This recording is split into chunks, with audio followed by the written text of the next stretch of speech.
Welcome to Our Girl Relationships. We talk about the problems people face in their day to day lives. Let's start with the video.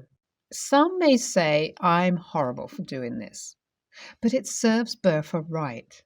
I didn't have my engagement party because she was obsessed with her brother. She always seems to forget that they are not kids anymore. I've been married for about 3 years, but my husband and I were classmates in high school, and neither saw each other romantically. We met at a mutual friend's baby shower and hit it off there.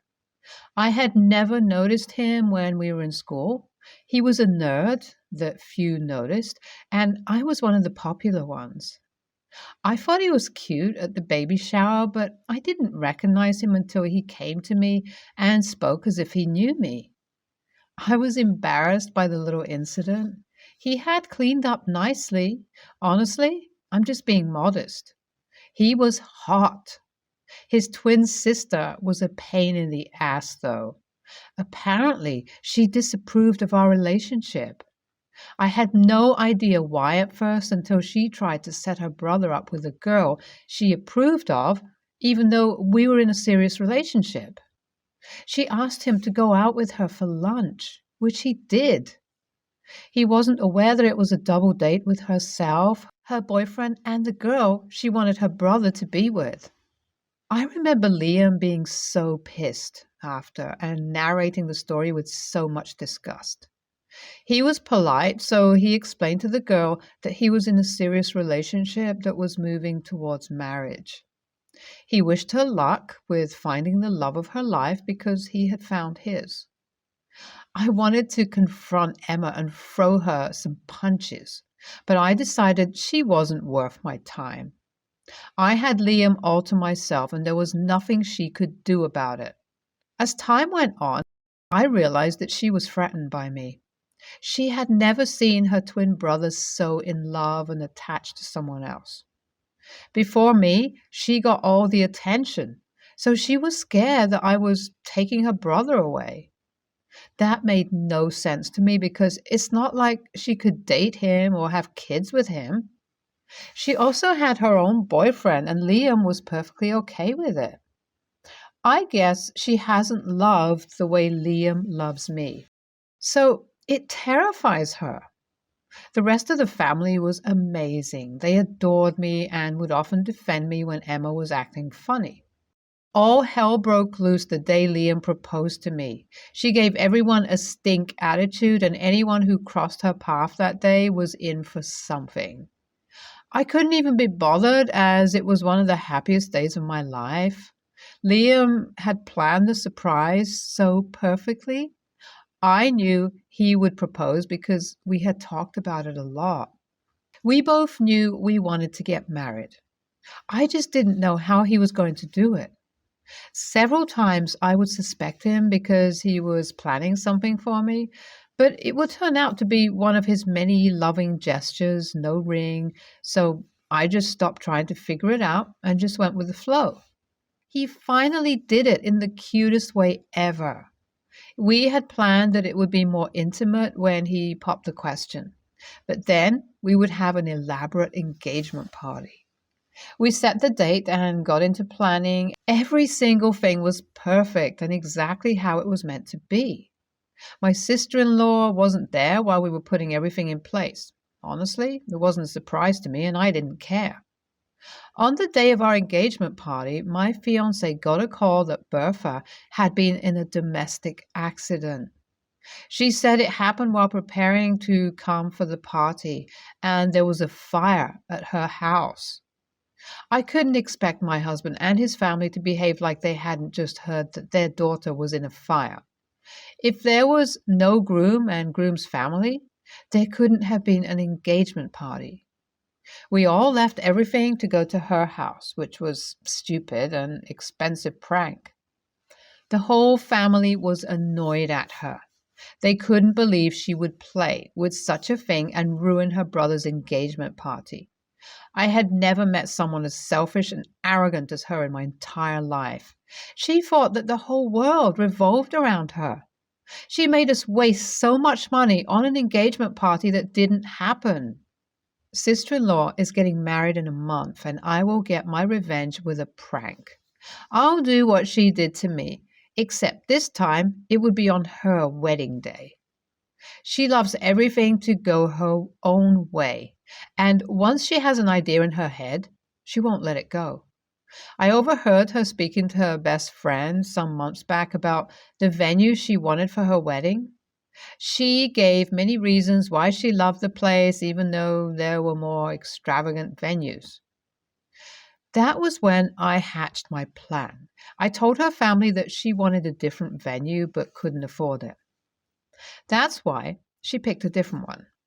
I made them think it would be a lovely present to get the venue she wants as a collective wedding gift. Everyone bought them, and I won them very quickly. I let my husband be the one to convince her fiancé since it would look like he knew his sister very well, so he had to be correct. Her fiancé was in on the plan. We spoke to the wedding planner, and she said she could fit right into our plan. Since I was the one who overheard the conversation, I was tasked with telling the wedding planner and working with her. I planned an extravagant wedding, but very opposite to what she actually wanted. It was so satisfying to see everything come alive.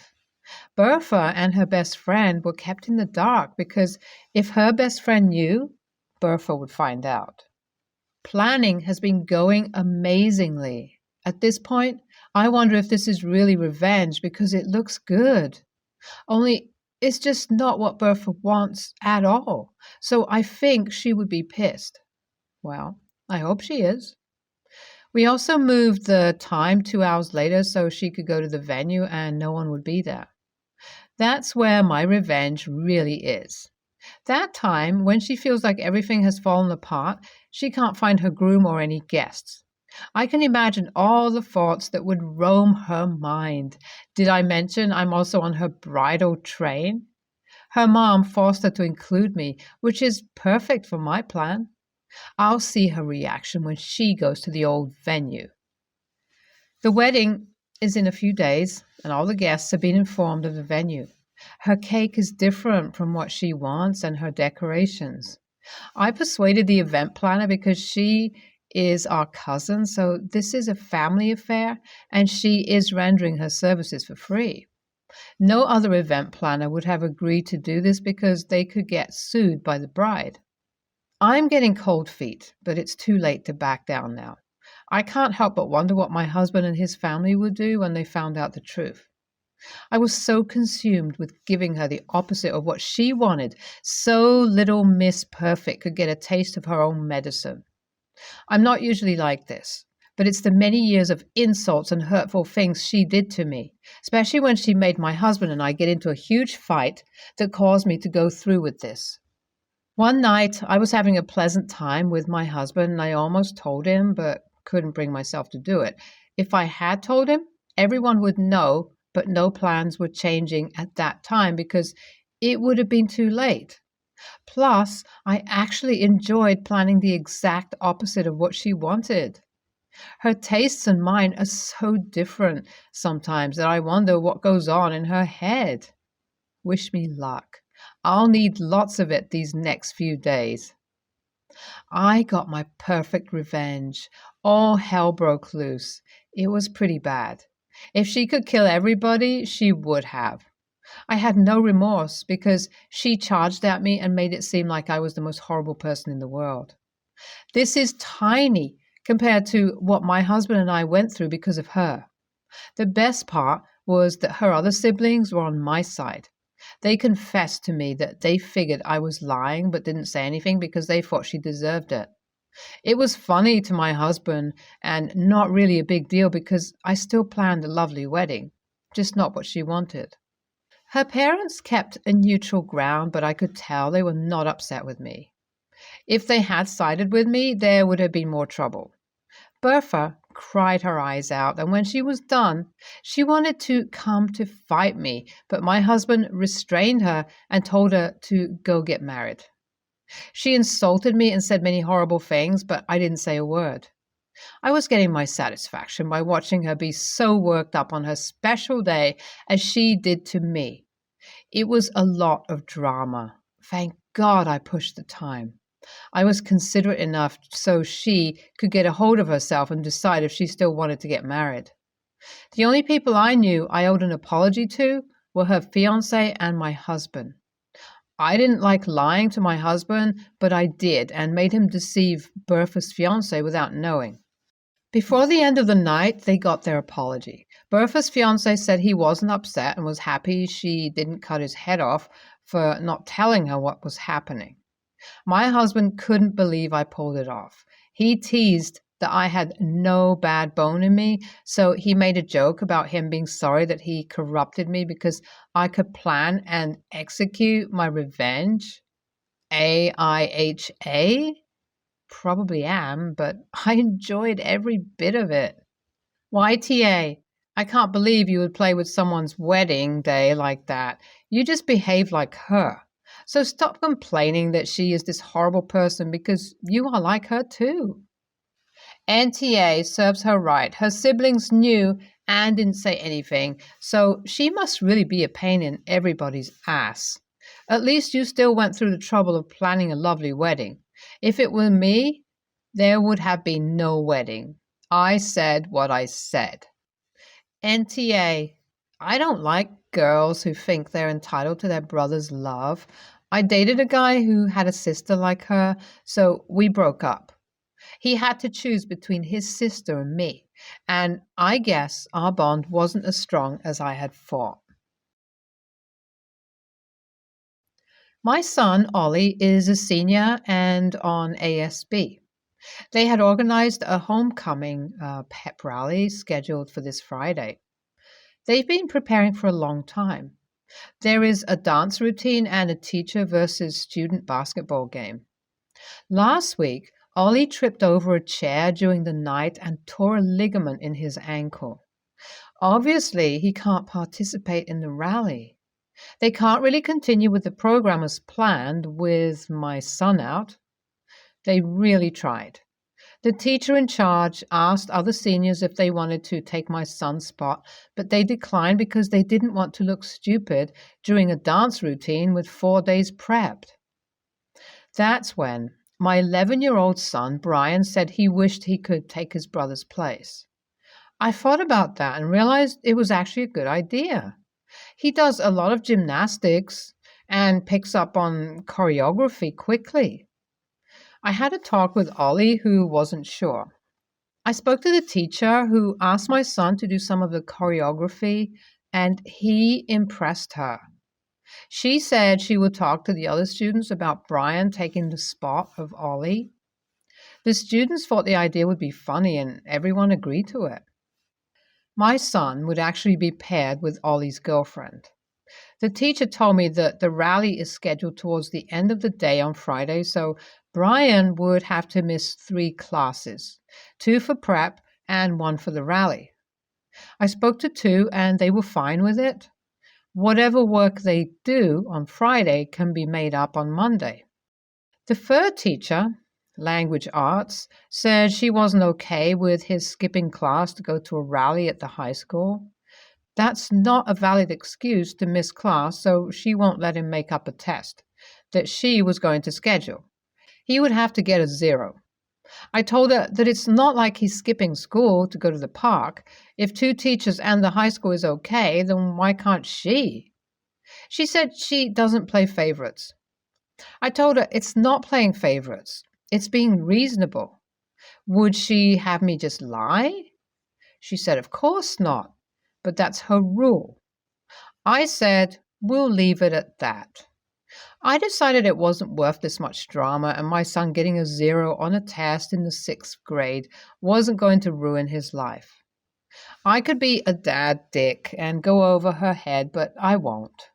She did email me today and asked if I decided if my son was going to skip class to go to the high school rally.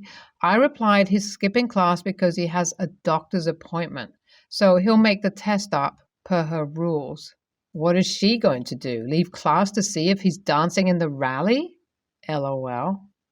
YTA, the teacher had a test assigned for that day, hence why the two other teachers allowing it has no bearing on whether the third teacher was unreasonable. Making up classwork, homework is nowhere near as intensive as trying to schedule a makeup test, date, time. All you did was teach your kid that it's okay to lie to get what you want and make other people's lives more difficult for the sake of your own personal gain. NTA, I'm not understanding this. If I want to take my child out of school for whatever reason, that's my right as a parent. End of discussion. OP, you gave courtesy heads up to the teachers. That's all that is needed. As long as the child is doing fine in classes, isn't on academic probation, nor does it facilitate any negative consequences, parental sound decision trumps any teacher, school, rights. Talk about overreach on the teacher. So this one is weird. My family hates me, but I feel like I did the right thing. Over a decade ago, my sister gave up custody of her 3 kids to their father. She was a drug addict, could care less about her children at that point in her life, and wanted no responsibility to them whatsoever. So when her ex divorced her, she willingly signed away all parental rights and spiraled out of control. 3 years ago, she hit rock bottom, got her life back together and remarried and has a child. Since then, she has been trying her hardest to reconnect with her other children, with no success at all. None of them wants anything to do with her. They have blocked her on all communication avenues and have made it very, very clear she is not welcome in their lives. The thing my family and sister didn't know is that I have been in their lives for a little over 5 years. One of them reached out to me wanting to reconnect with someone they remembered being kind to them from their mother's side of the family, and from there, I have become what I hope is a good uncle to them. I am very friendly with my ex-brother-in-law, and I will go and visit them at least twice a year for a week or 2. At their request, I have kept this secret from my family, as many of them are just as stable as my sister is, unfortunately. Somehow, my sister learned of this recently and all hell broke loose. My family has turned on me, declaring me evil and the biggest a-hole on the planet for not playing mediator and leaking information to them about the state of my sister's kids. My sister now believes I have been poisoning the well and further ruining any chances she has at reconnecting with her kids. On the other hand, this was their wish. They did not want my sister to know anything about them. On the other hand, I can see how much my sister hurts by how the situation currently is. I do believe she loves them with all her heart and wants to make things right. So I've reached a moral dilemma. I do want to add one thing in quickly. Even with what is going on, I have no plans to try and get my sister into contact with her disowned children. I am going to respect their wishes until they themselves decide otherwise. I will not try to convince them she has changed, as I feel that is not my battle to wage. NTA. Your family wants someone to blame because they cannot face the reality that the relationship between your sister and her kids was irrevocably ruptured because of what she did, and there's no way she can get it back. But you have been in contact with the kids, so you know that both of these things are true, correct? Then you know that your intervention would have made 0 difference. They still would have refused any contact with your sister. They just also wouldn't have a kind uncle in their lives. Tell your family that the choice was never between you and your sister. It was between you and the kids' lives and nobody from their mother's side of the family in their lives. And if these relatives of yours weren't so selfish, they would be grateful that you'd been in a position to make sure the kids were doing okay. NTA. You're being a good uncle and you are under no obligation to give information about your sister's former children to her. considering the state they last saw her in.